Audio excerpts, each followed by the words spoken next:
welcome to Geezerology Spotlight Wednesday. Today we're going to tackle something new, if you want to call it new. It's a new album by an old artist.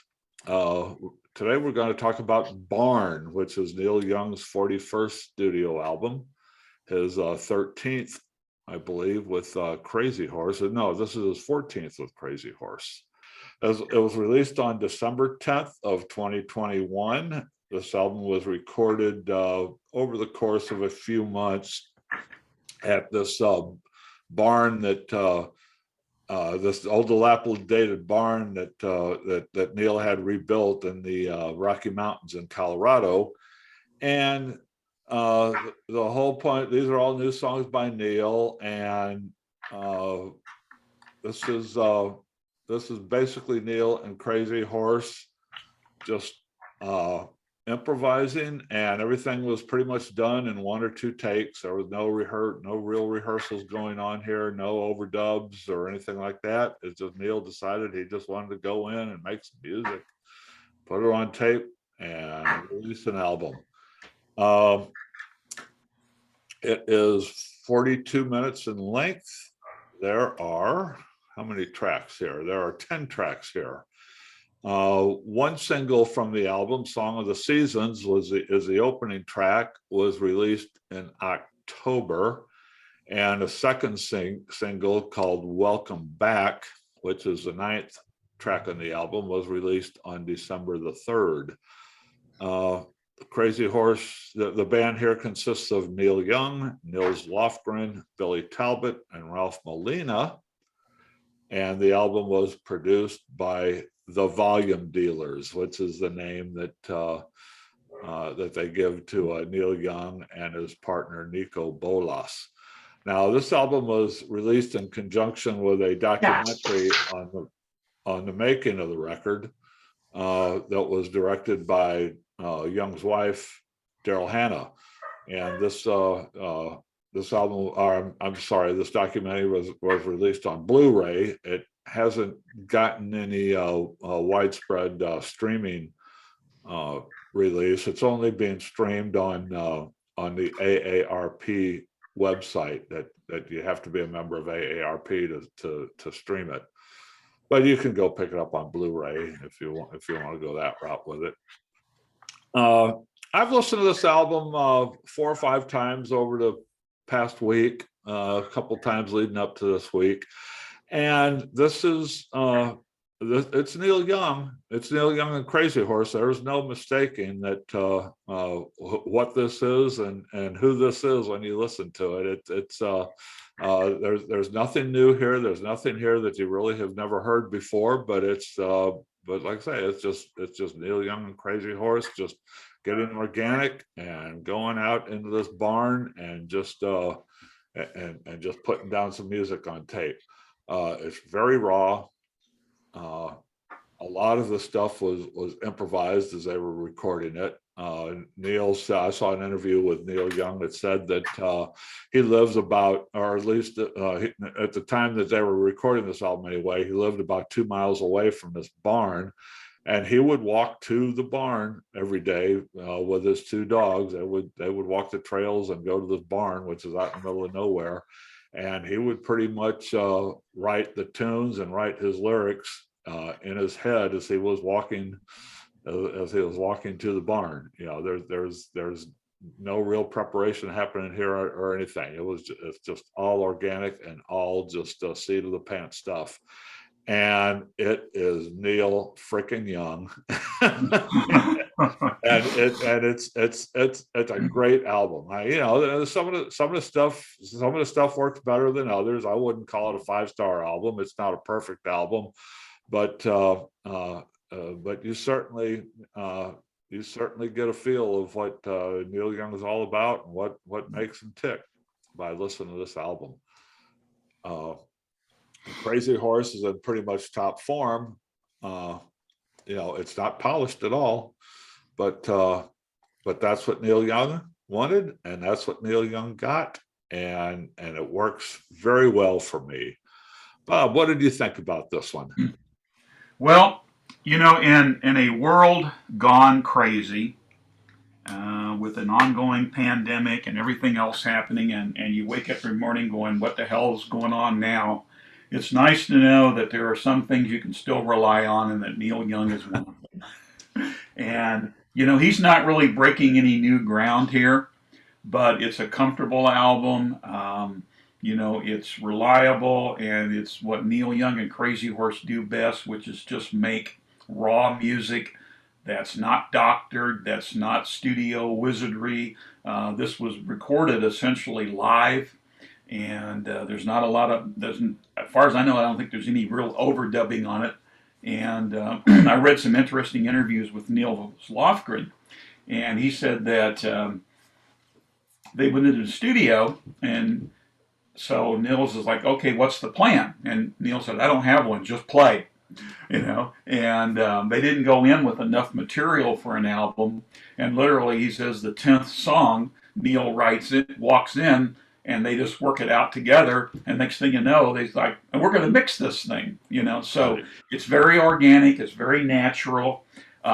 It's not quite as raw and powerful as a lot of Crazy Horse collaborations. There's an acoustic vibe to it. It's got accordion and piano. So you're not getting quite as much of that raw two guitar feedback stuff as you get with a lot of other Crazy Horse endeavors. And I think Niels Lofgren has a lot to do with that. He's sitting in for um, Frank San Pedro, who retired a couple years back for health reasons. And San Pedro is a more powerful player, and Nils has got some more finesse. So there's a couple different styles here that's going on. Plus, you get a lot more stuff here with just solo guitar, because Nils Lofgren did a lot of stuff on piano and accordion rather than that dual guitar onslaught.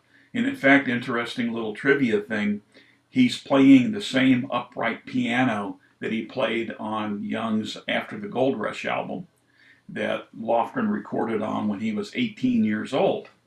And of course, Nils Lofgren, longtime member of Springsteen's E Street Band, um, was a member of Crazy Horse at one time. He stepped in and joined the band after guitarist Danny Whitten died, and recorded on Tonight's the Night, and then went off, for his own career.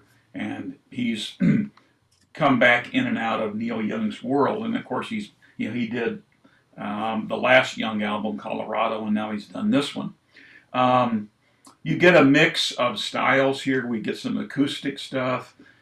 You get hippie Neil, with some of his 60s vibes still in there. You get his ecological concerns. You get some of his political stuff.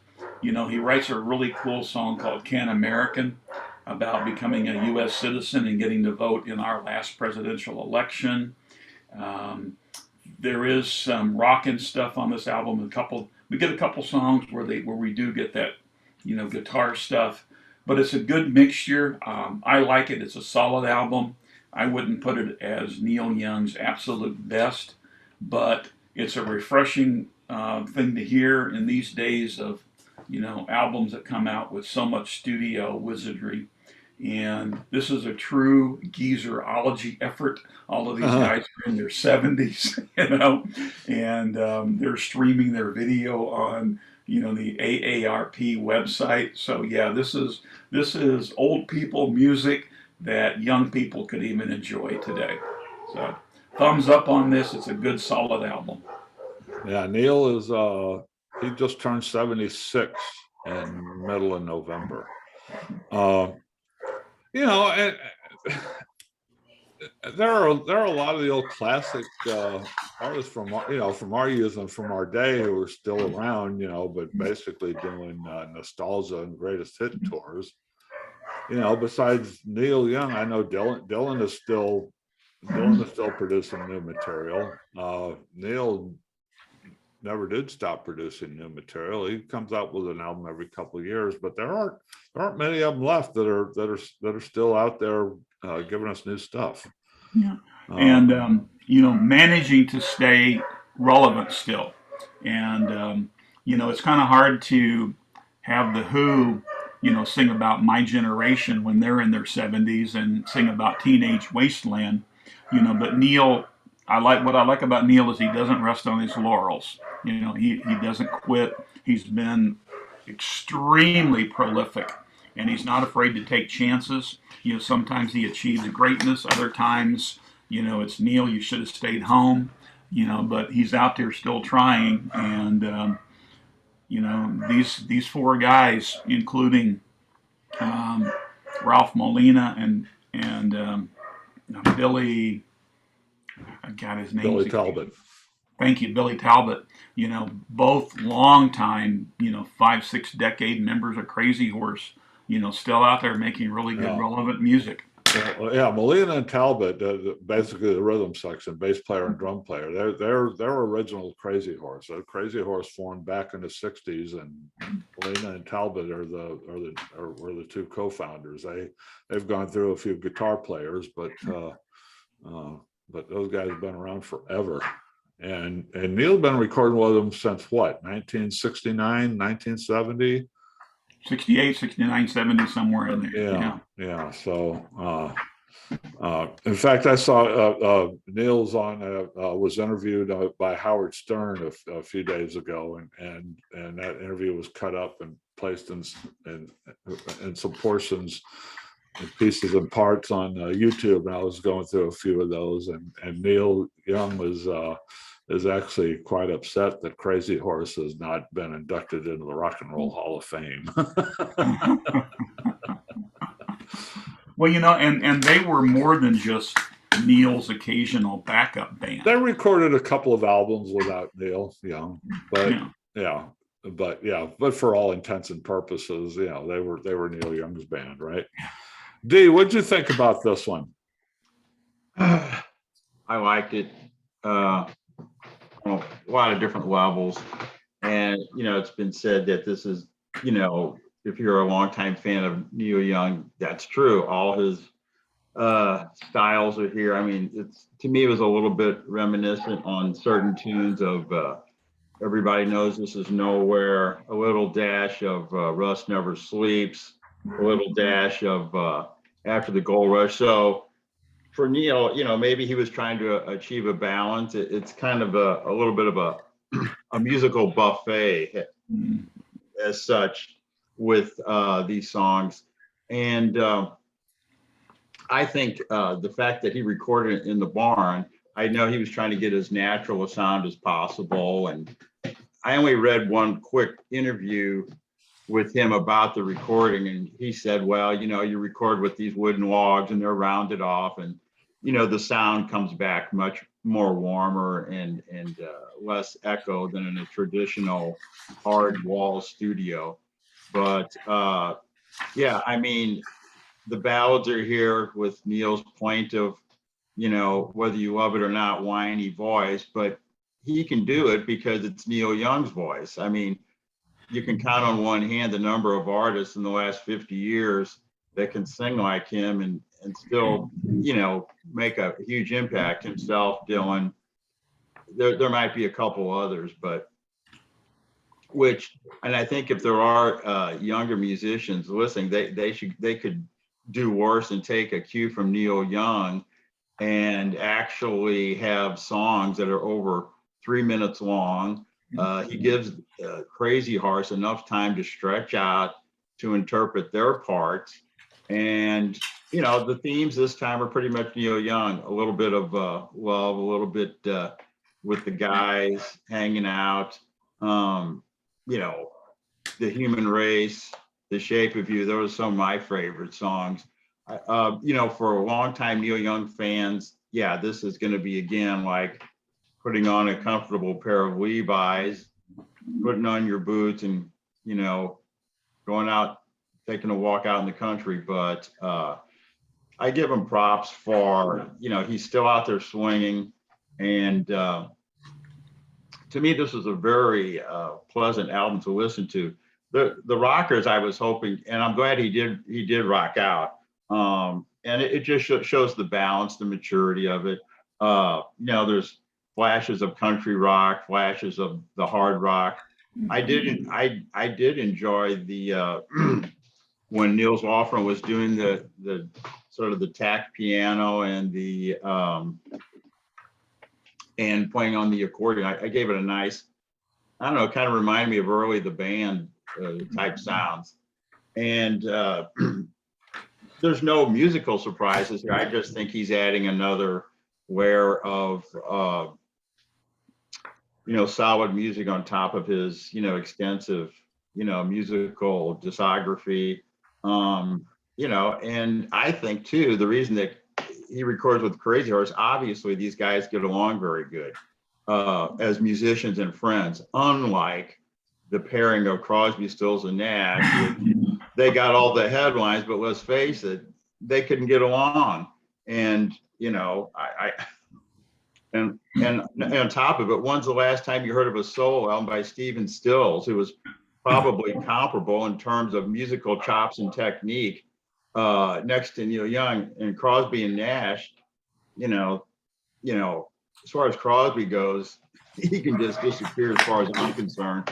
But anyway, Neil Young, I would strongly recommend this album to longtime Neil Young fans. And it's back, you're driving down that comfortable country road and Neil Young is strumming the guitar for you. And he gives a little social commentary, which he always did. That doesn't bother me one way or the other. So actually it's not as heavy of the social commentary as I was expecting it to be. I mean, he gets the song "Human Race" as a song where he's bemoaning that we're not paying enough attention to the environment and to global warming. He's pissed off that we're just destroying our environment. Canarican, he talks about how he's now actually officially an American, and he voted in the last election, and he's happy with the way that things are going right now. But it pretty much most every song is more personal than they are socially or politically relevant. I mean, even personal subjects, Neil can get a little preachy and a little and do a little lecturing, but that's I mean, what do you want? It's Neil Young. That's what he does, and that's what gives him inspiration, as different ways to express these things. It's sometimes a little overreach, but overall, like I say, he's just adding another solid contribution to his, musical career, I believe. And, talking about that, they wanted it raw, but this is how records used to be made, in the 60s and 70s. You're not relying on all the gimmicks, you've got it's a combination of talent and musicianship, and just give it to me. I love the less is more approach. I don't need all these. That really works here. It really works. And it really works for him. Because and in fact, I did see, and I don't know if it was a Howard Stern interview. I saw another interview with him, so I don't remember which one it was, but he was, but he mentioned that, I guess, a few years ago, and I didn't know this. I went back and checked, but he was putting together packages. He did 1 or 2 volumes of releases that where he went back into the archives, and he started pulling tapes of older material, some of his library material, but he was pulling tapes, and he was releasing them in their original form without before they overdubs and before they went in and did things like that. So basically he said that a lot of these songs he was releasing, it was the first version of the song that he could find in the archives before, before they did overdubs or before they, edited the songs or redid or anything like that. And he did say that he used to do a lot of overdubbing in the early days, and he regrets doing that because he just likes going in and creating the sound. He said because the best version of his songs are always the first version. Yeah, sure. I can see that. And so because those first versions are the ones that are coming straight out of his heart, and also Crazy Horse. And he talks about, there's really some pot to go with these guys. Obviously, he's been working with them for a long time, and he always talks about how much he loves playing with Crazy Horse. Yeah. Yeah. You mentioned the political stuff on the album, and there are 3 songs where he does get political and things, but wanted to key in a little bit more on some of the personal stuff. Heading West, beautiful song relating back to a time when he and his mom traveled, I guess after his parents' divorce, and they moved west, across the country. And so, that song is a reminiscence of that trip. And then They Might Be Lost. First time I heard that song, I thought Neil was singing about drugs, because there's the line, "It's way past 4:20 and I'm sitting waiting for the boys to come get the goods." And when I first heard that, and when he said 4:20, I'm thinking April 20th, which is like the marijuana day thing, and to come get the goods. Well, then further research, it's actually a song about he and his current wife moving to a new home, and they're waiting for the movers to come to get their stuff, So, yeah, there's a lot of personal stuff on the album. And so, he does a look back at his life. He also looks forward to the future. He's got his political stuff. So there's a lot in this album to dig into. And so for me, being a lyrics guy, it's a great album because he's written some great songs here with some really intelligent lyrics and words and thoughts and things.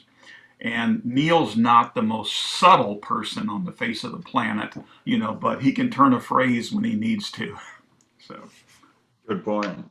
Yeah. And Nils Lofgren talks about the thing being really old school, and like it was almost like a stage in a small club more than a recording studio. And in the interview I read with him, he talks about when they were ready to sing harmonies, they would just all go around Neil's mic, and they'd all crowd around the one mic, rather than everybody doing their own stuff and then mixing it in, So it was really just like a bunch of guys on stage working out music with some mics to record it. Yeah. I mean, this place, it was not a studio. It was, like I say, it was an old dilapidated barn that he had rebuilt rebuilt to its original state, not with a recording studio in mind. He had this barn rebuilt to and I've seen some of the which is basically just a big old giant log cabin, right? They put no it's on the cover. They put they put no no soundproofing in it or anything like that. They just wanted he wanted everything in it to sound natural, like it was just it just came straight out of the earth. And you can tell it from listening to this. You can tell from listening to it. There's the ambiance is just very natural. There's no trying to clean it up or anything like that. You every now and then you can hear because they had a few windows in a place, and they were open windows, and you can hear the breeze coming through in the background. I mean, you can hear this stuff. It sounds like they're out in the mountains and recording an album, which is what they were. Well, when I first read about this and they were talking about going into this restored barn, I was expecting something much fancier. I was really thinking, that it was going to be some beautiful Rocky Mountain, structure. And it's not. I mean, and I've seen some of the video from the recording. I mean, there's still gaps in the walls. You can see through the walls, So this is, a barn that apparently they just kind of kept from collapsing. It's Yeah, not well, how they beautiful rebuilt place. it is they just went out and got some fresh logs. Exactly, so and so attach the fresh logs together, yeah, and just kind of gave to give the roof a little more support. right. So yeah, it's not some millionaire's mountain retreat. Right, You right. know, No, no. As a new album, and the musical zeitgeist, and as a new Neil Young album, this does not disappoint. It's really good. It's one of it's it's it, it's up there near the top of my list of favorites. It is not my favorite Neil Young album. It may become that at some point after I listen to it more, but it's up there in the top reaches of my list if I were to rank all the Neil Young albums that I know. It's very good. It's very good. It's not just a time killer. It's not just something to throw out there just because Neil Young is putting out product. It's a good album. It's a good album. I would highly recommend it. yeah, it's Yeah. you know, I think that the shame is it's sad that he can't tour with this. You know, Oh yeah, I guess it's more he won't tour. he specifically told Howard Stern that he's not going to tour until this pandemic is over. He said it really kills him because he loves to perform, but he said he's just not going to do it. He's not going to do it. And I respect him he more for canceled his appearance at Farm Aid. right. And I respect him more for that than I do what Eric Clapton's doing. So, Yeah. and Yeah. although I wouldn't mind seeing Neil again, and if he does tour eventually and then comes to Kansas City, I'm going to sign up. Well, probably that movie is the closest you're going to get to seeing him for a while. Probably so, because I think we're going to have a pandemic with us for quite a while.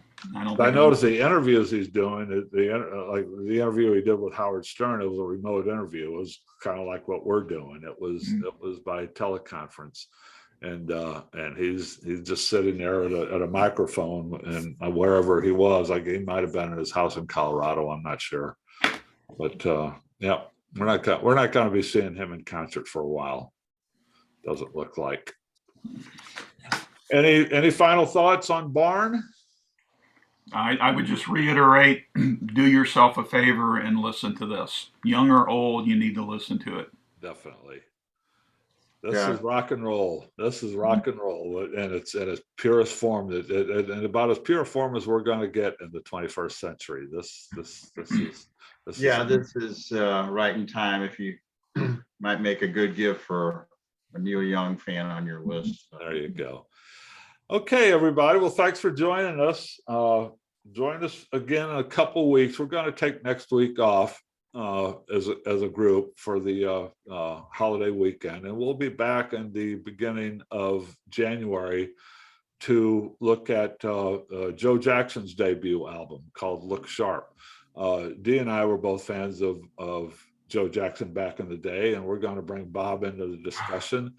And we're going to talk about Joe Jackson's debut album from 1979, somewhere in there, part of that post-punk new wave movement there. But Bob and I will be back with a couple of reviews to fill in the gaps for Freeform Fridays, and we'll do a Freeform Friday on Wednesday coming up next week. So we'll be back with more stuff. We got some good stuff planned for after the holidays. So join us, give us a like, subscribe to us, and check us out. We're gonna hit the ground running after the holidays. Nice to see you, everybody. Thanks for listening. All right, thank you.